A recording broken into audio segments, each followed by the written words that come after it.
Hello fellow pilots, I'm Major Payne and this is a special episode where I'm gonna show you how I'm playing War Thunder for a change. I pick up for that the well-known MiG tree which is in both games, but don't worry, of course I'm not going away from World of Warplanes. It's just something that World of Warplanes is getting boring sometimes. Nothing's going on, no events or anything like that. And a lot of viewers never actually play War Thunder, never give a try, so they don't know what kind of experience is that. And I believe that for someone who playing World of Warplanes, the War Thunder is not going to be that difficult. And my main reason for that is that World of Warplanes is much more dynamic than War Thunder, which is more historically accurate. So for example, that MiG tree in War Thunder will do 360 degrees full turn in around 24 seconds, where in World of Warplanes the same plane is gonna do that in less than 10 seconds, depending how you build this machine, yeah? Anyway, let's get into the battle and I'm gonna tell you much more of the differences. There we go, starting in mid-air, just like in World of Warplanes. Of course, not all the planes start like that. Most of the time you're gonna start on the ground. You need to take off first and gain your altitude. Mainly bombers start in mid-air, I would say, and for obvious reason, like that's gonna take too much time for them to start with the fighters. They have to be in air already to gain enough altitude to perform their mission, yeah. And MiG tree, I guess, it's historically bomber interceptor, so he also needs to gain altitude in order to intercept those bombers, so I guess that's the reason. But I'm not an expert in this game, let's make that clear, it's just my thinking.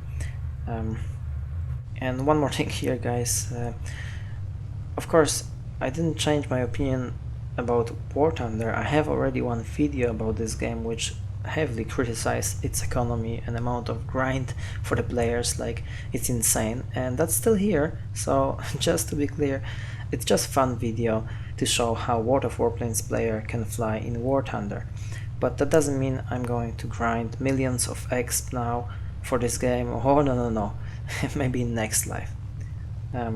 So you see, I'm gaining my altitude here and I'm looking around because in War Thunder you have to spot the planes yourself. Unless Allied spot for you, but you can spot the dot in the sky and that will be the enemy plane, like in real life, yeah. And the marker is gonna show up only if this enemy is gonna be close enough, yeah. So I'm looking around, I'm looking for those bombers, and there you go. These are dots, dark dots here, and you see I don't see them on the map, but they are over there. Yeah, not yet.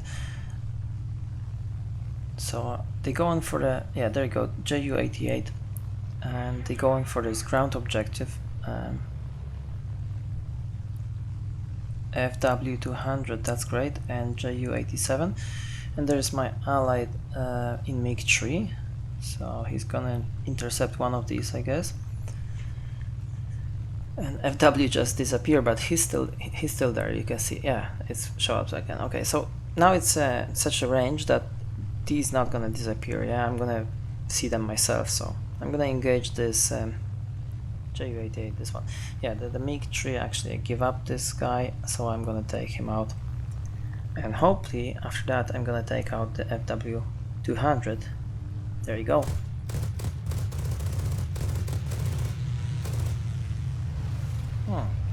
I know what you're gonna say. That could be done better.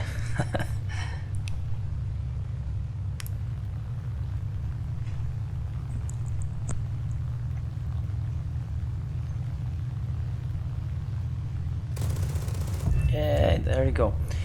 And yeah, now it's FW-200, which we actually have in World of Warplanes, but in a bomber flight formation. You can only see them in a bomber flight formation. You don't see them in a game for the players. Okay, here we go again. Oh wow. I would like to see the bombers in World of Warplanes exploding like that after a few shots. I don't know, did I hit the bombs on board or something like that? Even for War Thunder he get killed very quickly.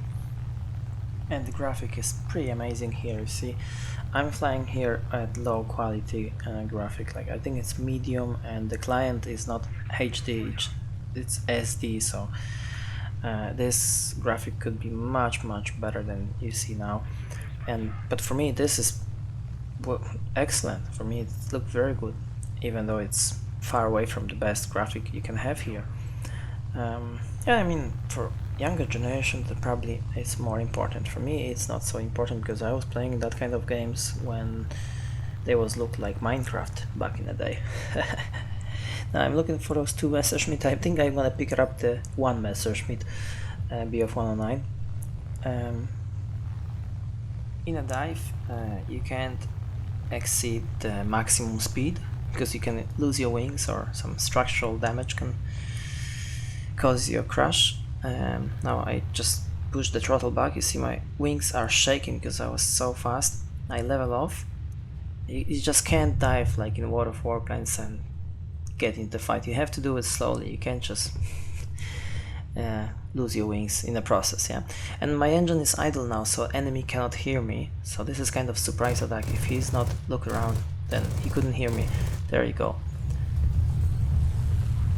And engine's back on full power, and the G-force, yes. So you can't just pull up like in World of Warplanes.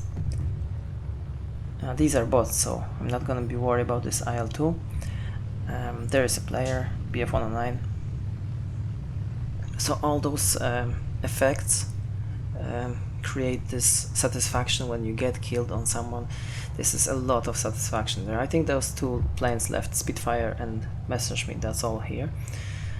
So basically, if you have one kill here, it feels like same as in World of Warplanes, we would have 10 kills, yeah? These two are two last enemy players. BF-109. He's actually get killed now, so just Spitfire left. So I'm gonna go for him. He's going after that MiG, so maybe, I mean, I'm in his view range, so he definitely can see me, so I don't think he's gonna be that easy target. There you go, he turned in. No, he's not going head on, he's just trying to avoid me, which is great, because I'm not very good at head on attacks, because I find that very difficult for me to aim properly in head on. I just never had the time to learn that.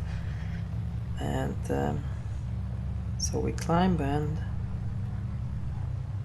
oh, he has still a lot of energy.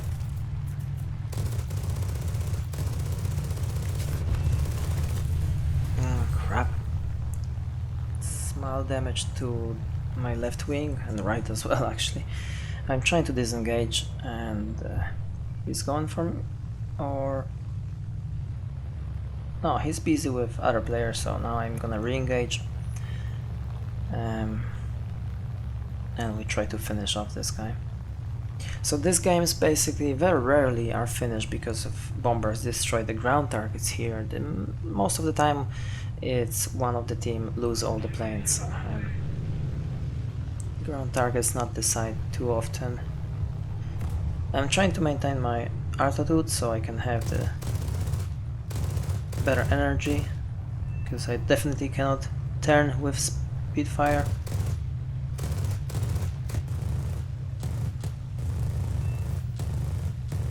Oh no!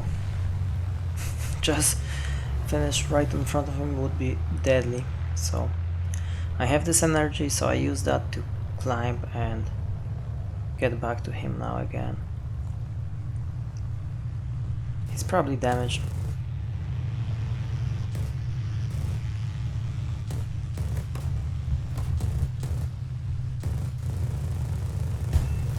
There you go.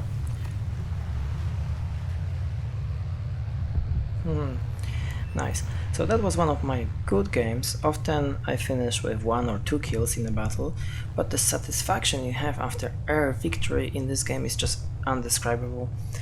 So give it a try, guys. You're not gonna regret it, specifically if you have a bit of enough of World of Warplanes. Small breaks always helps. I, for example, come back to World of Warplanes after Christmas, where I play a lot of War Thunder. I come back, and in New Year I was playing on NA server, and then I make this video about LA 160 Tier 9 light fighter. And in here, in War Thunder, you can also start your adventure with arcade mode. So you're basically gonna have more or less the same gameplay as in World of Warplanes, yeah? So you don't have to straight away jump into deep water into this realistic mode, which I play here. That's not necessarily have to be your first choice, you know. I didn't start from that. I also start from the arcade mode, and I get familiar with the game first, and that's gonna help a lot. And what I like most here in this game is this program which is running in the background, constantly monitoring your game. You cannot have any modifications here in this game. You can't have any cheats. You cannot remove your clouds. You can't support your aiming with some auto aim bot, or have some view range better than other players. You can't just cheat here. So this is fantastic from my point of view. I think this is actually the greatest advantage of this game over the wargaming products, that they really care about this fairness here. So basically, when you sit down to this game, you fly, you are sure that everybody have the same game, everybody have the same chances. There are no players which have some mods that you may not have, and this is fantastic. Okay guys, I think that's it in this video. I hope you like it, found it useful and funny, and let me know in the comment section what you think about World of Warplanes future and what you think about War Thunder. And I, in the meantime, gonna be making another training video for you guys for the World of Warplanes. Alright, thank you very much for watching again, and see you in the next one. Take care guys. You saw the map and laughed out loud. Now MacDonald Island burns your proud. Not men in gear, but beasts we bred. Our seals strike where yours have fled. We had no ports, no market plan, yet still became the enemy of man. But the snow stands tall, our banners fly. The democratic penguins' republic shall never die. Ooh, march, march, sons of the ice, for our holy island they shall pay the price. They taxed our fish, then asked for more. We answer tariffs with total